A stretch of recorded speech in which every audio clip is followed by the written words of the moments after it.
శ్రావణ మాసంలో వరలక్ష్మీదేవికి కలశం ఎలా పెట్టుకోవాలో చూద్దాం. ముందుగా మీ దగ్గర ఉన్న ఇత్తడి లేదా రాగి స్టీల్ ప్లేటు ఏది ఉన్నా తీసుకోవాలి.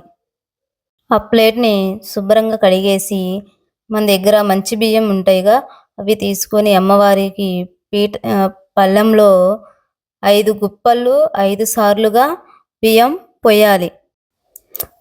పసుపు వేసుకోవాలి. కుంకుమ, గంధం, పూలు, అక్షింతలు వేసుకొని నమస్కారం చేసుకోవాలి. మీ దగ్గర రాగి చెంబు లేదా ఇత్తడి చెంబు, స్టీల్ చెంబు ఏది ఉన్నా పర్వాలేదు. కలశానికి మనకి ఇబ్బంది లేదు. ఏ చెంబైనా రాగి చెంబైనా ఏ చెంబైనా పెట్టుకోవచ్చు. రాగి చెంబు నా దగ్గర రాగి చెంబు ఉంది కాబట్టి రాగి చెంబు తీసుకొని గంధంతో బొట్టు పెట్టి గంధం, కుంకుమ బొట్లు పెట్టాలి.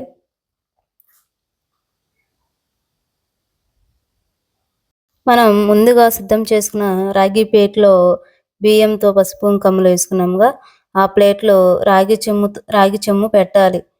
మనం రాగి చెంబులో తలకట్టు వరకు నీళ్లు పోసి అంటే నేను బొట్టు పెట్టాను చూడండి, అందుకంటే ఇంకా పైకి నీళ్లు పోసి పసుపు, కుంకుమ, గంధం, పూలు, అక్షింతలు, రూపాయి కాయిను, జవాతి పౌడరు మీ దగ్గర ఉంటే వేయచ్చు, లేకపోతే లేదు.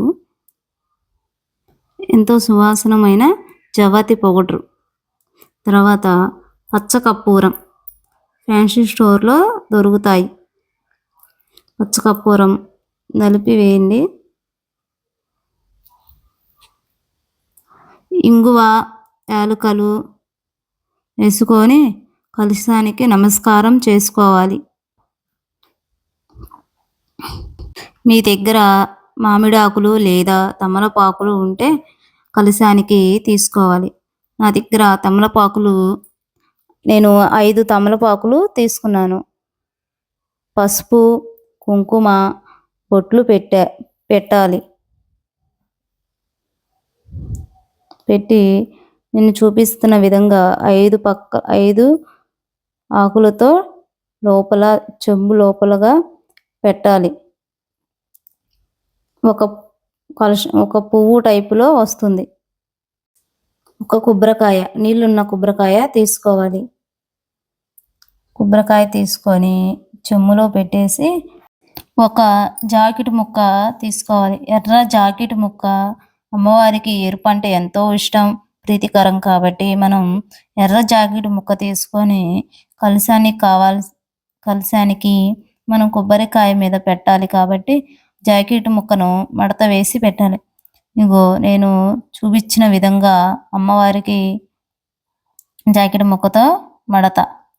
శ్రావణ మాసం అంటేనే స్త్రీలకు పండగే పండగ కాబట్టి శ్రావణ మాసం వచ్చిందంటే స్త్రీలందరికీ ఒక పండగ లాంటిది.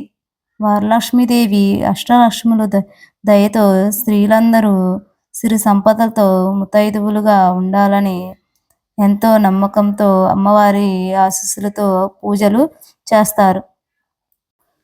జాకెట్ ముక్క కొబ్బరికాయ మీద పెట్టేసి గంధం, కుంకుమ బొట్లు పెట్టాలి. ఇప్పుడే మా ఛానల్ కానీ చూస్తున్నట్లయితే లైక్ చేసి కామెంట్ చేయండి. మరెన్నో వరలక్ష్మీదేవి పూజతో మళ్ళీ వస్తాం. బాయ్.